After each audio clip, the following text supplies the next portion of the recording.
রাত পোহালেই পর্দা উঠছে টি-20 বিশ্বকাপের নবম আসরের। পুরনো অপ্রাপ্তি ভুলে শর্টার ফরম্যাটের এই বিশ্বকাপে ভালো করার প্রত্যয় বাংলাদেশের। তবে টপ অর্ডারের অফ ফর্ম দুশ্চিন্তায় ফেলছে টিম ম্যানেজমেন্টকে। বিশ্বকাপে টাইগারদের এক্স ফ্যাক্টর হতে পারেন তাওহিদ হৃদয়। ডিবিসি নিউজের টি-20 বিশ্বকাপের পরিচিতির শেষ পর্বে আজ থাকছে বাংলাদেশ। হতাশায় মোড়ানো টাইগারদের টি-20 বিশ্বকাপের গল্প। শর্টার ফরম্যাটের এই বৈশ্বিক আসরে প্রতিবারই ভক্তদের হতাশ করেছে বাংলাদেশ। প্রাপ্তির কথা বললে আসবে শুধু 2007 বিশ্বকাপের প্রথম আসরে উইন্ডিজের বিপক্ষে জয়। কারণ টি-20 বিশ্বকাপে বড় দলের মধ্যে শুধুমাত্র ওয়েস্ট ইন্ডিজকেই হারাতে পেরেছে বাংলাদেশ। রবিবার থেকে পর্দা উঠছে বিশ্বকাপের নবম আসরের।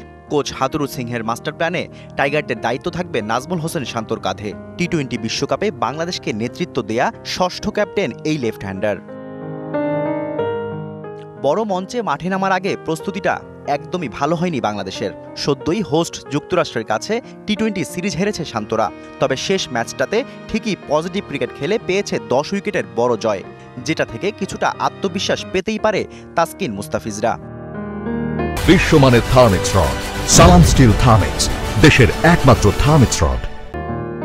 টপ অর্ডারের অফ ফর্ম সবচেয়ে বড় চিন্তার কারণ। লিটন, সৌম্য, এমনকি ক্যাপ্টেন নাজমুল শান্তও পড়ে আছে ব্যাট প্যাচে, যেটা কাটিয়ে ওঠাই এখন সবচেয়ে বড় চ্যালেঞ্জ।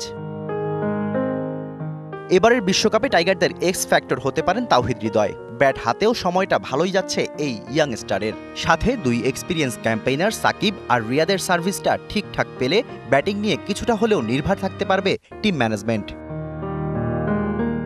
ওয়ার্ল্ড কাপে রিশাদের পারফরম্যান্স খুবই ভাইটাল বাংলাদেশের জন্য, কেননা লেগ স্পিনের পাশাপাশি ব্যাটিংয়েও বড় শট খেলতে পারেন এই তরুণ cricketer.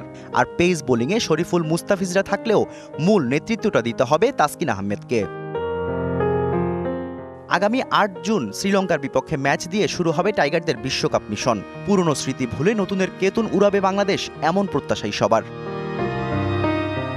Shahriar Hossain, DBC news desk.